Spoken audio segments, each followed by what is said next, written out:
Skopelos heute Abend, ich freue mich drauf. Gemeinsam mit allem, was wir vorher gemacht haben, sind über 10.000 Seemeilen. Nach 24 Stunden Geschaukel haben wir beschlossen, das wird nicht besser. Also es kann sein, dass unser Anker jetzt unter dem Charter liegt.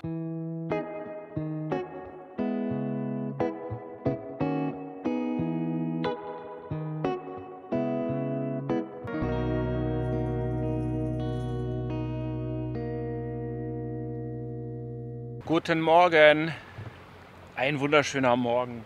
Guckt euch das mal an. Ist das nicht ein Traum und ein Geschenk, dass man sowas erleben darf? Ich bin da echt dankbar dafür, dass ich ja im Moment so leben kann. Da drüben liegt die Bucht von Volos. Das ist Skiathos, wo die Sonne aufgeht, und rechts daneben ist Skopelos, und Skopelos fahren wir heute an. Beide gehören zu den Sporaden und sind damit auch ja, Traumziele von Marion und auch von mir, weil dort so das erste Mal so richtig türkise Strände und Buchten zu erwarten sind. Wir haben zwar wirklich schon schöne Buchten hier gehabt, aber so richtig türkis waren sie nicht. Und da freuen wir uns drauf. Und da kommt dann auch so langsam die Zeit, wo wir auch ein bisschen langsamer machen. Bis hierher war es mehr oder weniger eine Reise. Ich habe gestern Abend nachgeguckt. Wir sind seitdem wir aufgebrochen sind wir über 1000 Meilen schon gesegelt. Finde ich beachtlich, aber es fühlt sich auch tatsächlich so an. Wir waren die ganze Zeit auf Achse. Und ich freue mich, wenn wir dann heute Abend dort ankommen. Ja, weil wir dann so ein bisschen mehr zur Ruhe kommen können. Ihr seht so die ersten Kräusel hinter mir auf dem Wasser. Wir erwarten relativ kräftigen Wind. Wir werden heute gegen ankreuzen müssen. Und weil der Wind relativ schnell auf 20 Knoten ansteigen wird, vor allem auf dieser Seite, versuche ich jetzt erstmal genau in diese Richtung reinzufahren, weil wenn der Wind dann kommt, dann fange ich an zu kreuzen und fahre erstmal weg davon, und dann werde ich ja sehen, in welchem Windbereich ich dann eben gut segeln kann, ohne zu viel Winddruck zu haben, weil auf dieser Seite wird der Wind noch relativ moderat sein, aber hier auf der Landseite eben dann relativ kräftig. Und dann gucke ich eben mal, wo ich ja den Sweet Spot sozusagen finde für uns, fürs Segeln. Dass wir flott sind, aber vor allem gegen Ankommen uns noch einigermaßen komfortabel ist. Und dann gucken wir mal. Ich freue mich jedenfalls drauf. Es wird wieder ein schöner Segeltag. Ja, also mal sehen. Skopelos heute Abend, ich freue mich drauf. Moment. Waren wir nicht im letzten Video woanders? Das stimmt. Von diesem wunderschönen Archipel aus dachten wir fahren einfach mal eben weiter. Dem war leider nicht so. Es endete in einem ziemlich heftigen Gekreuze den Golf hoch. Das ist ein Screenshot von der Sea People App. Ihr könnt mir gerne dort folgen, wenn ihr möchtet. Und eine kleine GoPro-Aufnahme, wie das ungefähr aussah. Zu mehr sind wir nicht gekommen. Wir mussten ja ständig den Kurs wieder anpassen. Deshalb geht es jetzt hier an einer anderen Stelle weiter, als das letzte Video geendet hat. Und nun zurück zum Film.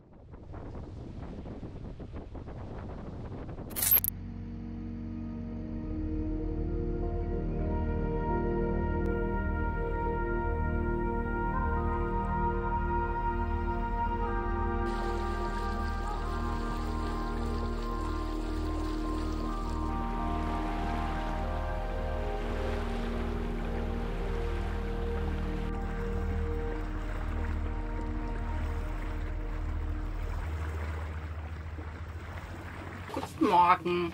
Bin dann auch wach. Christoph ist ja heute Morgen irgendwie um 4 aus dem Bett gefallen und war so hibbelig, dass er irgendwie, ich glaube um 5 wahrscheinlich losgefahren ist. 5:30. Um 5:30. Echt? So lange hast du rumgemacht? Na, guck mal an. Wir sind recht früh los.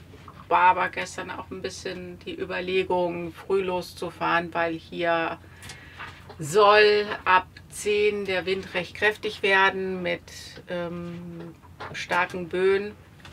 Und die Gefahr hier mit den vielen Bergen und so ist, dass du weißt nicht, wie es sich wirklich entwickelt. Und deswegen haben wir gesagt, fahren wir ein bisschen früher los und kommen dann ganz entspannt in Skopelos an.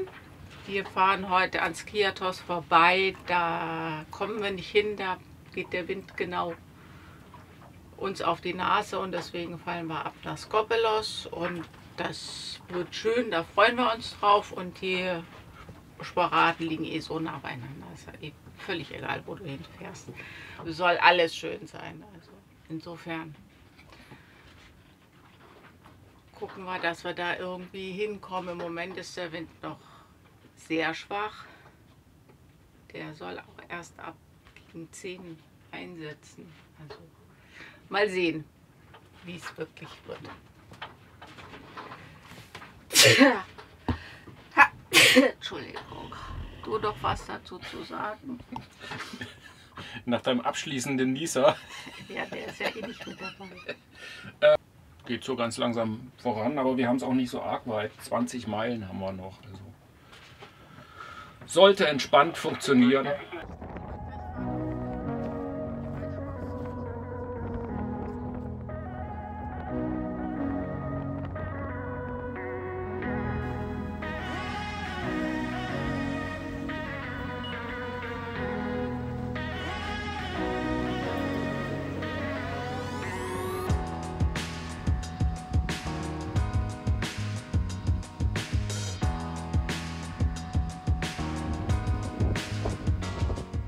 Wir sind jetzt hier von der Landspitze weg, haben jetzt wieder relativ regelmäßig irgendwie so 13 Knoten, sind aber noch im zweiten Reff bei der Genua und ich reffe jetzt ein Stück aus. Wir haben bei der Amel ein ganz tolles Hohlepunkt-Verstellsystem für die Genua und das zeige ich euch jetzt mal. Also man kann es eigentlich auch aus dem Cockpit machen, ich könnte es von hier drinnen machen. Das hat hier unten eine Leinenscheibe und eine Leinenverbindung und das geht vorne auf diesen Schlitten.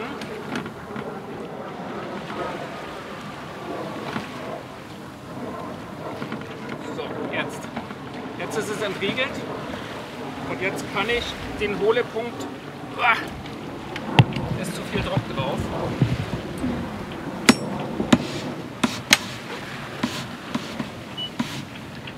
So, ich habe mal ein bisschen Druck rausgenommen. Kann ich den Hohlepunkt verschieben, indem ich hier drehe. Gehst du mal auf den Hohlepunkt? Ja.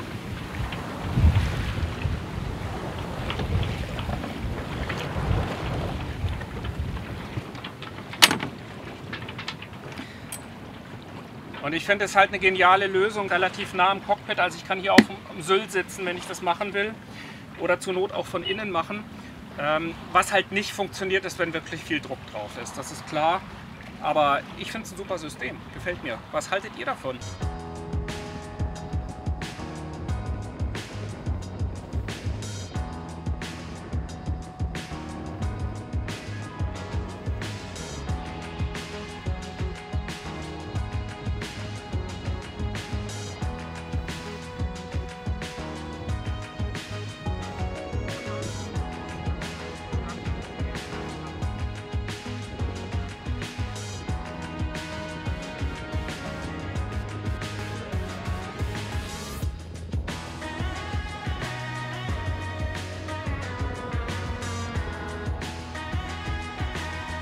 Vor uns, also direkt im Wind, liegt Skiathos. Das ist total nah. Also das ist ein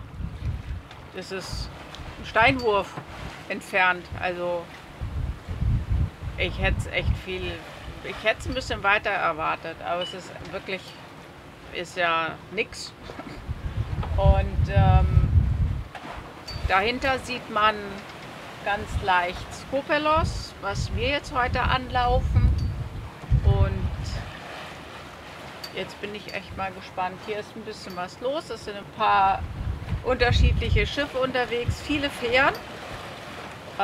Frachtschiffe, die irgendwie da im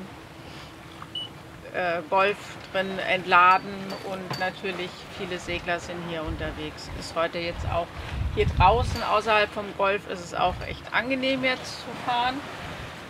Ist auch nicht ganz so böig, wie es drinne war. Also ich finde es einen riesen Unterschied. Angenehm, freue mich jetzt aber auch, wenn wir irgendwie in Skopelos ankommen und da vielleicht ein bisschen, ja, ein paar Tage verbringen können, mal rechts, mal links, je nach Wind und ein bisschen runterkommen können. Wir haben jetzt nur noch 6,6 Meilen, bis wir da sind. Und insgesamt war die Fahrt wirklich gut. Also dafür, dass wir mit bis zu 20 Knoten Wind gerechnet haben und dann in der Spitze 16 Knoten hatten, war das gut. Haben auch unser Boot wieder ein bisschen besser kennengelernt, was Hohlepunkte und das Trimmen der Segel angeht, bei viel Wind. Von daher war es gut. Wir sind auch, glaube ich, noch nie so stark gerefft gefahren wie dieses Mal.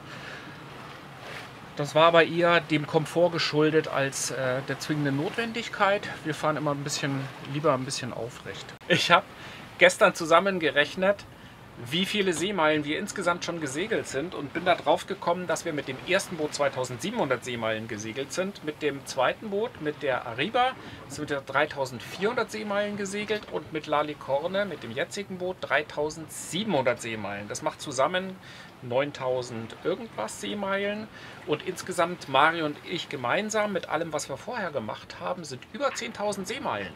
Finde ich großartig. Wir sind Anfänger. Ja. Wir wissen nicht, was wir tun. Vergiss das nicht. Wir wissen nicht, was wir tun. Ja, du zitierst einen Kommentar, ne? Einen? Ja, okay, gut.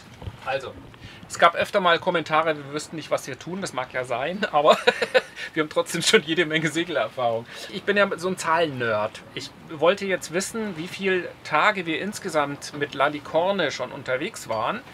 La Licorne haben wir seit September 2023. Das sind noch nicht 2 Jahre.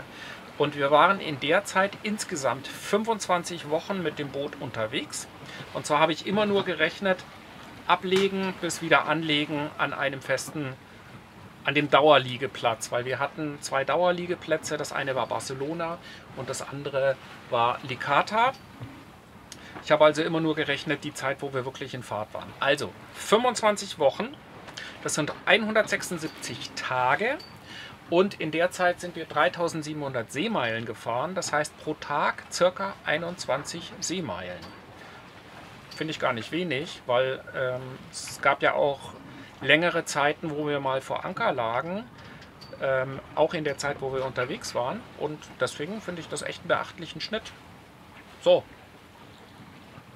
Wie ist dein Schnitt und was hältst du davon? Der Kurs passt nicht, ne? Sollte dir das ja vorhin anpassen, aber der hat sich wieder zurückgesetzt auf den anderen. Aha. Also wir müssen Ja. neben der Insel vorbei. Ja, das stimmt. Das hatte ich auch ursprünglich mal so angepeilt. Sind wir auf was sind wir denn? Auf Wind oder auf Auto? Auto. Gut, dann geh doch mal hin. Das schaffen wir nicht. Ja gut, dann geh so nah hin wie möglich.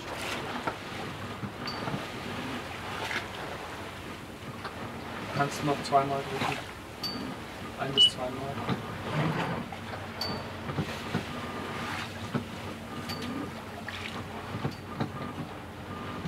Sonst kreuzen wir noch ein bisschen fröhlich vor uns hin. War das der Todesblick oder was war das gerade? Mein Kreuzungskontingent ist aufgebraucht. Okay. So, das passt. Passt. Ja. Passt. Gute Nachricht, wir kommen doch an.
Look now on the left side. And now, ladies and gentlemen, if you are a mountain stone, please open your phone. Because now in this big road that we're passing, to pass very, very close, you will see now on the left, one great area. Very, very beautiful. Das ist an Rücksichtslosigkeit nicht zu übertreffen, ne? Das ist doch unfassbar, mit was für einer Geschwindigkeit die fahren. Das ist irre, da wird mir schlecht werden, wenn ich da drin sitzen würde. Die zahlen einen Haufen Geld für die Tour, ne? Ja. Und bei uns schaukelt es jetzt wie Sau, ne? Ja. Der Weiße da vorne, der hat die richtige Arschkarte. Die ist ja ganz knapp an ihm vorbeigefahren. Ach, der ist an Bord, ne? Nee, auch nicht. Wenn er das richtig macht, ist er nicht an Bord. Ja. Ist besser so. Ist krass, oder? Ja. Sag mal. Ja, ich finde das krass. Nun gut, aber trotzdem, wir haben trotzdem Glück, ne? Wir sitzen hier auf unserem Boot, werden zwar durchgeschaukelt, aber müssen nicht auf so einer Tourischubse mitfahren.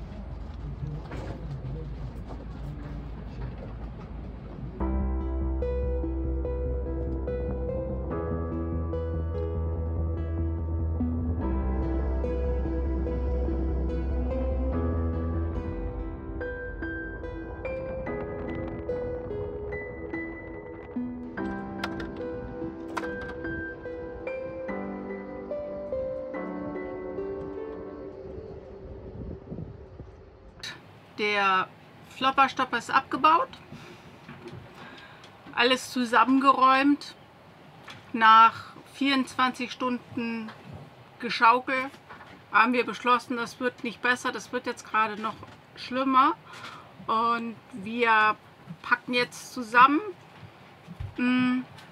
Da wir gestern schon die Küstenlinie hier abgefahren sind und schon festgestellt haben, dass das nirgendwo so arg viel besser ist, fahren wir jetzt nach Alonissos. Das ist die nächste Insel. Ich freue mich jetzt auf Segeln, weil das ist definitiv ruhiger, als hier vor Anker zu liegen. Und dann, ja, gucken wir mal, was uns dort erwartet. Dann fahren wir doch gleich weiter nach Kalkidiki, oder? Geht heute nicht, aber geht in 2-3 Tagen. Ich glaube, das ist rekordverdächtig. So schnell haben wir noch nie zusammengepackt. Ich glaube, wir haben jetzt eine halbe Stunde gebraucht fürs Nötigste. Natürlich müssen wir noch 2-3 Sachen machen, aber ich glaube, so schnell waren wir nie. Kurz entschlossen. Ja. Ich hoffe, dass wir ein bisschen segeln können. Gestern, als wir hier die Buchten abgeklappert sind, konnten wir segeln. Das war sehr böig und wir sind aber auch schnell vorangekommen. Und darunter sind es jetzt auch nur 8 Meilen. Also wollen wir nur hoffen, dass wir noch einen Platz kriegen, weil das wäre doof. Gestern waren wir auch relativ spät hier. Als wir gestern kamen, haben wir diesen roten Felsen direkt hinter dem Charterboot angesteuert und dort Anker geworfen. Also es kann sein, dass unser Anker jetzt unter dem Charter liegt. Da war auch gerade noch jemand an Bord. Das werden wir gleich rausfinden. Ja, da ist jemand.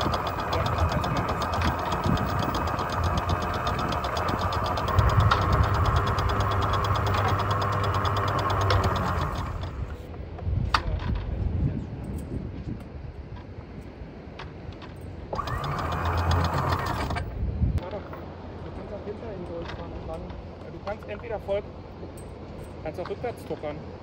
Probier doch mal rückwärts zu tuckern. Sobald du ein bisschen Fahrt hast, kannst du auch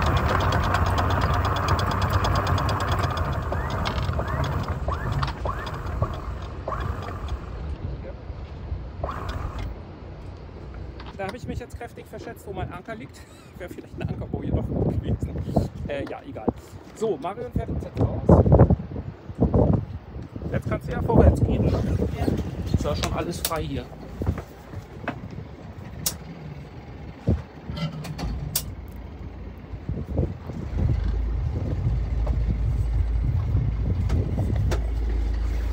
Na, hast du hier genug Platz für dich? Ja. Gefühlt? Alles gut. Sehr gut. Das ist jetzt ein bisschen schade, wirklich, weil das war eine nette Bucht. Hat mir gefallen, auch landschaftlich. Aber es hilft ja nichts, wenn das so rollig ist, dass wir haben auch relativ schlecht geschlafen, obwohl wir einen Flopperstopper gesetzt hatten. Der hat aber nicht viel gebracht, weil die Platte, die wir haben, ist zu klein für die La Licorne. Die Licorne ist deutlich größer und schwerer.